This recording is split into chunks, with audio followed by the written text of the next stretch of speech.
বন্ধুরা, welcome to YouTube channel. দেখো, আমি বেগুন ভাজা শেয়ার করতে চাই তোমাদের সাথে। তো আমি যে কড়াই গরম করে জিরেটা দিয়ে দিছি। জিরেটা হয়ে গেছে, আমি এখন বেগুন ছেড়ে দিচ্ছি। একটু মোটা মোটা করে কেটে নিয়েছি, হলদি লবণ লাগাই নিয়েছি। আমি বেগুনে হলদি লবণ লাগাইয়ে এখন তেলটা গরম হয়ে গেছে, একটা করে দিয়ে দেবো। যেটুক টাইম আমাকে ভাজা হচ্ছে সেটুক টাইম তোমরা ভিডিওটা যায় লাইক করো, শেয়ার করো, কমেন্ট করবা জরুর কীরকম হয়েছে, সাবস্ক্রাইব করে দেওয়া, বেল আইকন বাটন অন করে দেওয়া। বন্ধুরা, এক পাশ হয়ে গেছে, আর এক পাশ করবো।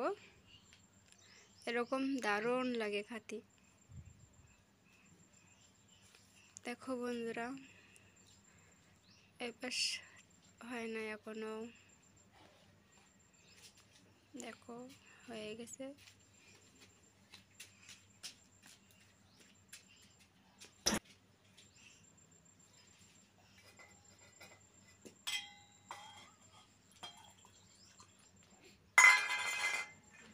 দেখো বন্ধুরা, এই পাশটা পুরো হয়ে গেছে, এখন ওই সাইডটা হয়ে যাবে বন্ধুরা। হ্যালো বন্ধুরা, ওয়েলকাম টু ইউটিউব চ্যানেল। দেখো, আমি বেগুন ভাজা শেয়ার করতে চাই তোমাদের সাথে। আমি যে কড়াই গরম করে জিরেটা দিয়ে দিচ্ছি। জিরেটা হয়ে গেছে, আমি এখন বেগুন ছেড়ে দিচ্ছি। একটু মোটা মোটা করে কেটে নিচ্ছি। কমেন্ট করবা জরুর। বাই বাই বন্ধুরা।